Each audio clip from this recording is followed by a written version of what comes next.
is now 45 days, 7 hours, and about 15 minutes until the midterms. So let's take a look at where some high-stakes races stand. The Cook Political Report now says 31 House races are toss-ups. That's down from 34. So what happened? Well, 3 races moved from toss-up or likely Republican to likely Democrat. And these aren't just House races, by the way. I'm talking about the United States Congress. So some of these are Senate races. And one state that has seen some significant movement is Arizona. I want to welcome to our panel, actually, Kara Vaught. She is a political reporter for the Rolling Stone. And Jessica Post and our good friend Reed Galen are back with us. So let's talk about the Senate race in Arizona, folks. This race between Senator Mark Kelly and Blake Masters, it recently shifted to leaning Democrat by the Cook Political Report. Now, earlier this week, or even today, frankly, the state's 15-week abortion ban was supposed to go into effect. But a judge ruled yesterday that a near total abortion ban that was written before Arizona even became a state, it should actually take precedence and go into effect instead. Kara, we've heard a lot about this issue of women's reproductive autonomy. Now you've got Arizona wading into this fight. Do you think that this is one of the reasons, if not the reason, why we're seeing this shift to support of Democrats in these races? I think it certainly is playing a pretty big role. You know, voters in Arizona are about to get a visceral experience of what it's like to live without the right to abortion. We know that Blake Masters, the Senate candidate there, had a very extreme position on abortion rights. You know, it's very anti-abortion. Prior to winning his primary, he's since pivoted, but you know, people don't forget that easily. Carrie Lake, the gubernatorial candidate there, has been very murky on her position on abortion, but she has called it the ultimate sin.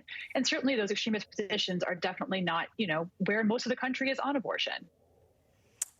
I mean, it definitely will. It is something to watch, and I think that this is playing out not just in Arizona, but we could even take a look at Wisconsin. You've got Lieutenant Governor Mandela Barnes. He is a Democrat. He is vying to become the state's first Black senator. Recent polling in this race looks actually good for Barnes. Very tight, though, very close. I know that 538 had an article up the other day that talked about the fact that polling looks good for Democrats, but we need more of it because what are the real numbers? Now, the National Republican Senatorial Committee has 2 ads up in the state. Their ads are not about abortion, actually, even though I think that's something that Lieutenant Governor Barnes would like to be talking about. I think these ads, in my opinion, they mischaracterize Lieutenant Governor Barnes' views on crime and social justice. But what is most disturbing, I think, is some of these mailers out there. I want to put this up on the screen for folks. The Johnson campaign sent out a mailer calling Lieutenant Governor Barnes a radical leftist. It has this picture. It's the one on the left.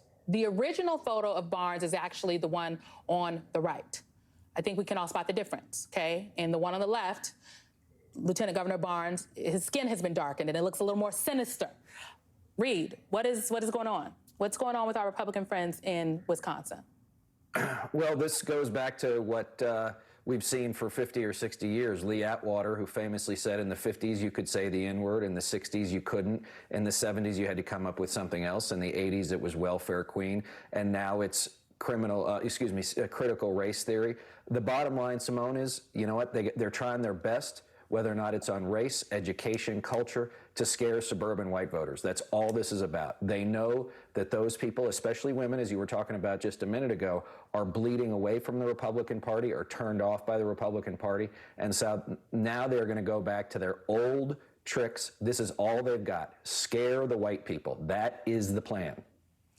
This just, it's so sinister. You know, Jessica, there are House races. There are state legislative races on the ballot in Wisconsin. We are just not only seeing this issue of crime, because that's what folks are couching it under. It's couched under the issue of crime, but then you get ads like the ads that the Republican Senatorial Campaign Committee has in Wisconsin, and then you get these mailers. Are your folks seeing this on the ground, Jessica? Yes, and I said we're seeing it on the ground all across the country. In fact, just last week, we saw a stock image of hands in an ad against one of our state legislative candidates, and the stock image had been darkened. So they've like thrown away the dog whistle, and they're just using sort of a racist style megaphone to mobilize their voters. The other thing is, I think the Republicans just don't know how to talk about what is the mobilizing issue of this election, which is abortion. In Arizona, you're saying they're debating between a bill that started in the Civil War era and a current abortion ban that's 15 weeks. Either way, women will die. So I think they're just using all their old tricks. Kara, Jessica mentioned the issue of abortion, and it's where we started this conversation. In Michigan, you have the Republican candidate for, I believe it's the AG Republican candidate, who was caught on a hot mic.